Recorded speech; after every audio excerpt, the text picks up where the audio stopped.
majority of the state and municipal fire services are unable to enforce the fire safety provisions due to a lack of appropriate directives from the authorities controlling the function of fire services. The recent fires in Mumbai and the major fire disasters of India, including the Upahar tragedy in Delhi, the Carlton Towers fire in Bengaluru, and the AMRI fire in Kolkata all illustrate the nationwide risk it carries. It also demonstrates the inability to learn from lessons in providing a national response. We asked Mr. Davendra Kumar Shami with the National Disaster Response Force for his views. We cannot depend upon the private fire services. As if you divide the total of work done by the fire services, you will see that some of the duties are attached with the implementation of Act, and we cannot depend on the private person to implement the statutory duties. In an era of a highly competitive business environment, any interruption due to fire can be catastrophic, as it can bring a business to halt. By not addressing fire risks, there may be serious consequences for the production capacity of a business, and in the extreme cases, the business can be forced to shut down.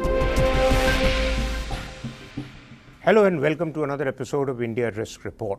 And in this report, we are looking at specifically fire and safety and security of individuals and institutions and building infrastructure in India, which the figures and the statistics that are available with us do not send any message of confidence to all of us who are wanting to watch this very carefully. More specifically, when India is looking at attracting more and more international investment in India, is India truly safe for the investor? Is India truly safe for its business and investment community? Is India truly safe for its citizens? On an average, 51 deaths occur in India every day because of fire hazards. And to look at the issue of fire safety and security in India, we have two eminently qualified experts who have hands-on experience of the subject. We have Mr. S.K. Dheri, former head of the Delhi Fire Services and now the head of Fire Safety and Security with the DLF Group, which I'm told has taken some dramatic steps to ensure that fire safety and security is provided. And we have Professor V.K. Paul of the School of Planning and Architecture, who actually teaches the subject but is not very comfortable with the state of play in India today. Professor Paul, you had some observations about the number of people whose lives get lost or who get threatened by fire hazard. Can you sort of give us sort of top of the building view that why is this the case and why is India still not going to send a message of comfort to those coming from abroad who are used to far superior fire safety and security norms? Thank you, Maruf. So two questions. One is, what is the overview of fire safety and what all is happening in terms of for the lives of people? Roughly about range of about 24,000 people dying every year on account of fire, which translates into something 50 plus people dying every year. The capacity of firefighting woefully short, well recognized by the government in terms of various committees, and Dheri Saab has witnessed all those proceedings in various advisory bodies. As far as the education is concerned, very limited. Now all this of course doesn't come out openly in the public domain, but if you see what is happening in public domain in terms of the kind of incidents we have seen of fire in the recent past, whether it is a restaurant fire or a metro incident or Emory or any of these hospital fire recently, it doesn't send a message of confidence, the reliability of what we are. Imagine, remember, these are the buildings where you and I or anybody who is a responsible in the society would expect it to be a responsible place, but it doesn't send that kind of a message to the people. So why does Dairy Sahib, it doesn't send a message of comfort to people? Why is that the case? Is it because there is a huge shortage of firemen in the country?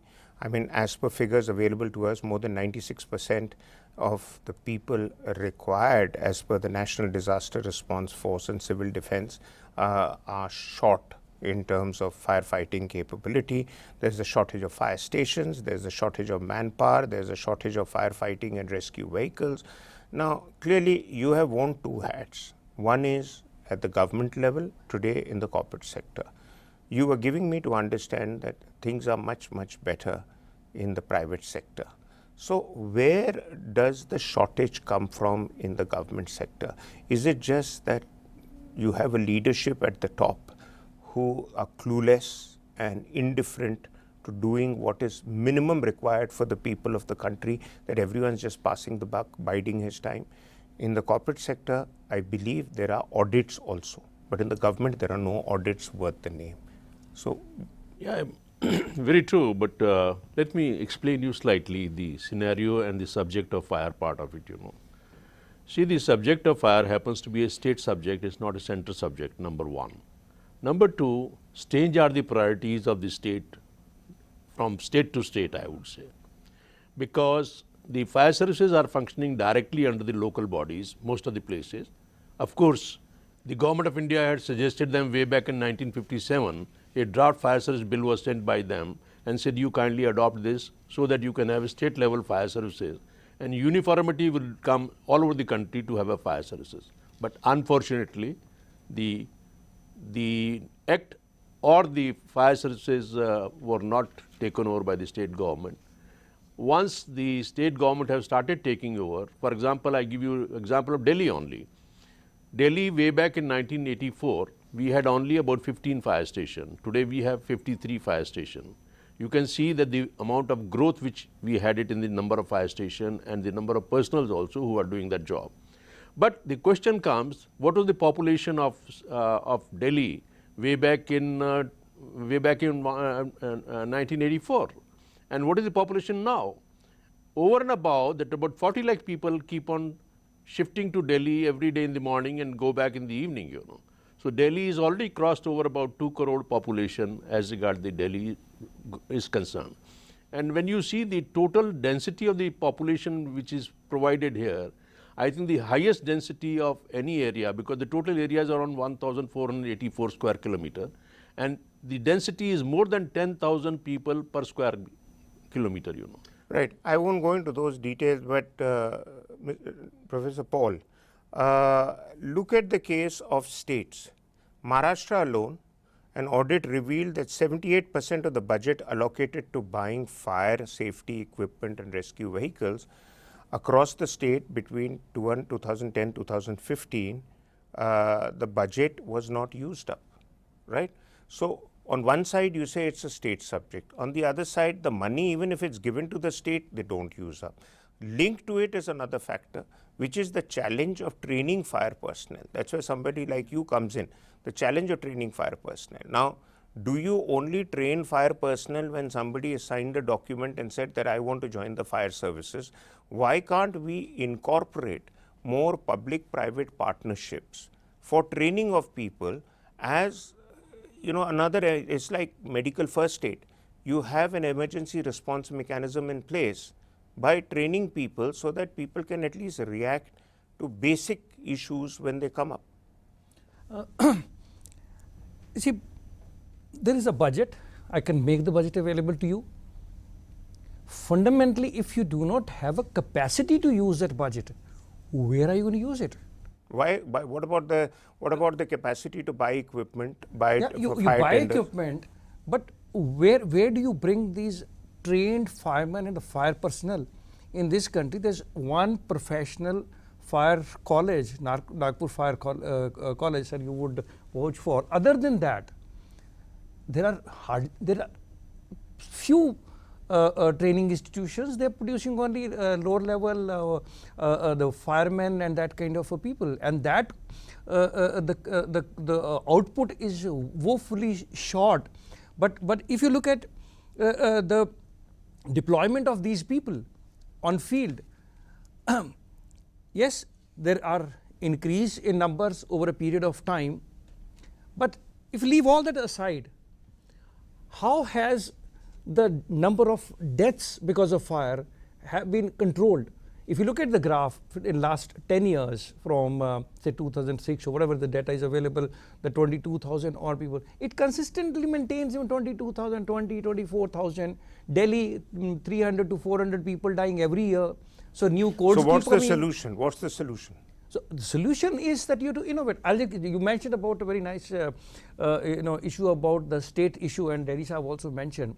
Now, there's a Motor Vehicles Act, there's a Central Motor Vehicles Act, this is how you drive, but the states operate in their own way. So why can't there be one uniform framework on the baseline of fire safety acceptance in our built environment?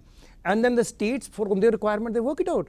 So that's a very good point raised by you, that by saying it's a state subject, you cannot at the national level absolve yourself of responsibility. Absolutely not. You have to define it further, that while the states will have their independent way of implementing, within that framework, the framework and the terms of reference have to be given. At that very interesting point, we need to go in for a break, but after a break we'll come back as to what other measures that we need to take speedily to address this real challenge to India's economy, its people and its security. But that after a break.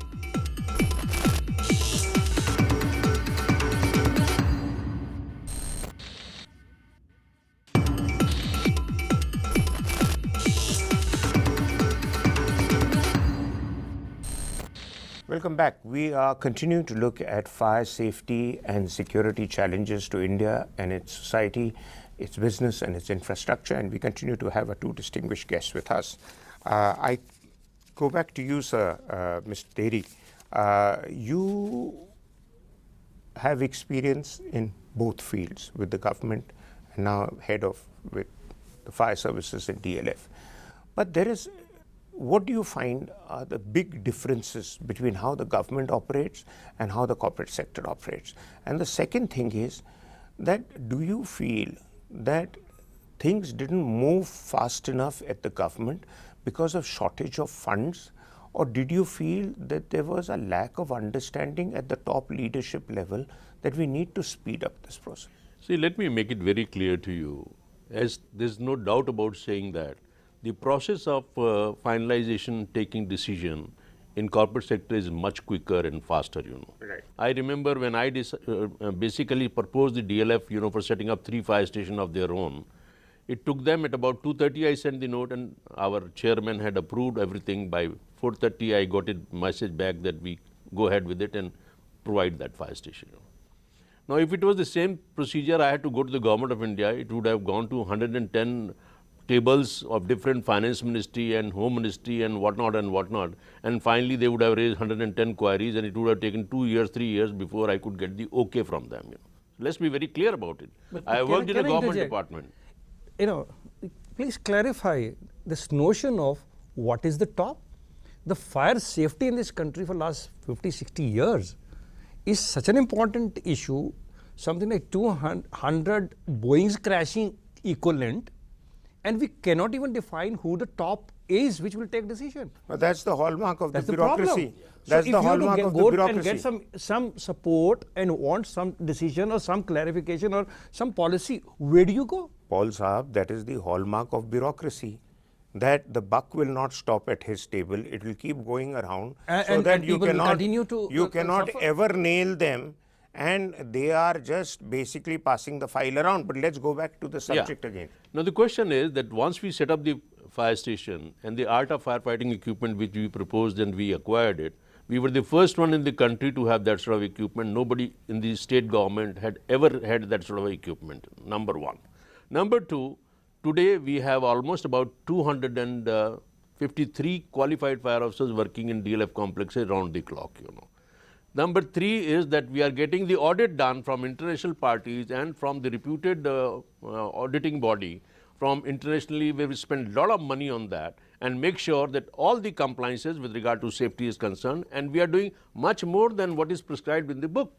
Okay, I mean that's good advertising for DLF, but Professor Paul, I want to ask you now, based on your study of all statistics that are available, two quick questions. One is that out of the 8,559 fire stations that the Home Ministry itself says this country should have, we have only 2,087, so less than 1/4.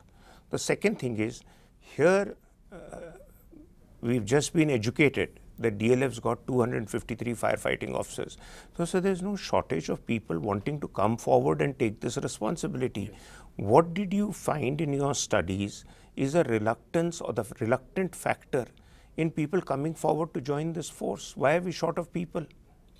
One is that we have still not rolled out a mindset that fire safety or that kind of a support can be created within through a private setup.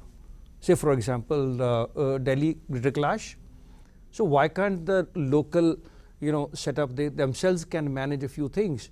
And I believe long time back in Amritsar, you may correct if I'm wrong, Vyapar Mandal actually had some of the Vyapar Mandals, they had their own firefighting arrangements. So do you attribute this to the lack of initiative on the part of the private sector, or do you attribute it to the fact that the government likes to control everything and therefore till Sarkari permission is given, you cannot get anything? Can I clarify on that issue? Yes, sir. It's very interesting what Professor Paul raised the issue, and all over the world it is like that. Fighting fire is not only the job of the fire brigade people, it's job of every individual also. Very true. Now, once you are setting up a huge complex in an industry and all that, if you have set up your own fire station, it may cost you very little money in comparison to the total plant and the layout, etc. And if you start taking and maintaining that fire station, you are 100% sure that you are not at all going to be failure, because if any incident takes place, the unit is right placed in your own complex. So why can't they create it there? If I'm prepared to spend something like 500 crores, why can't I spend 0.5 crore, 1 crore and create a setup of assurance for my own self? I'll just give you an example. But that is a general prevailing attitude towards security. That, I will look after my VIP guests by flying them first class, by putting them up in best of hotels, have big launch parties. But when it comes to security, you hire a chief security officer and you tell him, boss, here you have a deal. You either take your salary, or with the same amount, I create a security infrastructure. No, and if you have a VIP or any such high profile event or something, then you borrow a vehicle from DFS and place it there. And that's how you create a sense of... No, I think there also the slight change has come in, Incident what happened in Bombay recently, Kamla which is nowadays Kamla, mill part of it, it's being circulated all over, We had similar accident in way back in 80s in Delhi, where we had a birthday party where we lost 22 people in that. After that, we had laid down the guidelines and we said we will not allow any big function to be organized in tentage and all that unless and until you have a fire tender and you have the clearance from everybody, then only. And we gave the guidelines to the municipal corporations and the committee, and with that, now number of private people are owning the fire engine who can, people can hire them and they are standing on the spot with the crew. So that anything goes wrong, they can handle it on the spot. No, I also came across a very interesting example of somebody who's created a fire sort of reaction vehicle on a motorcycle. Because how do you put a tender into a small gully? But a motorcycle can go there. So we need to innovate. We need to innovate. No, but we already are using this sort of vehicles, in Delhi Fire Service has a huge fleet of that. Similarly, in Andhra Pradesh, Karnataka, they have already gone for motorbike because for all congested area, this concept came from Hong Kong only, Right. No, so therefore my question to you, sir, as an academic, do you study very carefully the international norms, the international experience, and how much is that incorporated into your lessons learned in your curriculum and enforcing it upon people to go by the best practices? You see, continuing and with what Derisa was saying and what your question is, you see, internationally, if there are difficulties in access to the city areas, like all historic cities or old cities where the large vehicles cannot go, either you bring down the size, smaller jeeps, smaller vehicles. Himachal and all, hill stations, they always have smaller vehicles. And or you have your own hydrants, those water points available inside the city everywhere. Maintain them. What difference? It's like the same building, instead of vertically making water available, horizontally within the city, you spread it and maintain them. But do you agree, sir? Is that more easily Paul is saying it, said than done, isn't it? No, it has existed. Okay. No, let me tell you. Simla Municipal Corporation water supply is considered to be one of the most intricate and the best for firefighting purposes, because I remained for 18 years in Himachal. We have never used pump for fighting a fire, because by change of the wall only, we used to get by gravity fed so much pressure that we could fight it comfortably. Yes, there are certain small trolleys, held cart, which we used to carry it down below if it is deep in the area. How much do you attribute that to the British influence, because it was the summer It is capital? all British times only. The whole thing has been left by them only. Yeah, but so therefore, what modern India we are creating, the glass houses everywhere, the big buildings we are creating, and showcasing that this is the shining modern India. Is the shining modern India going to survive the next big fire attacks? Well, if the systems are not maintained properly, because people in India, what they are doing, they are getting only NOC. For NOC, they are providing system. Once the NOC has been given by the department, they have got the occupancy, they are not bothered about maintaining it. If it is not maintained, I keep my finger crossed, because I still remember Institute of Advanced Studies in Himachal Pradesh. Sprinkler system was installed in 1889 and is still functioning till today also. Well, on the lessons that are emerging from all this, the wisdom is there. Absolutely. But the will is a bit less lacking in terms of wanting to implement all the good practices that we know that can be implemented in India. There are some examples. Shimla has often come up here in the discussions. But more importantly, I think what we need is today the involvement of all the stakeholders in the purpose of providing us cities and urban areas and even rural areas which are going to be safe from fire hazard. And it has to be the collective will, the collective experience, and the collective wealth of everybody that has to go in, because you can have buildings worth hundreds of crores, but it can go up in smoke, as we have just noticed with the Kamla Mills disaster. But every few years we have a disaster, we are reminded, and unfortunately the attitude is very soon it's all forgotten and it's business as usual. Thank you very much, sir, for being with us. It's been extremely enlightening, and I think those who are watching this program would learn the lesson of, most importantly, the need for public-private partnership and not waiting for the government to come and bell the cat. We'll be back next week with another episode. Until then, goodbye.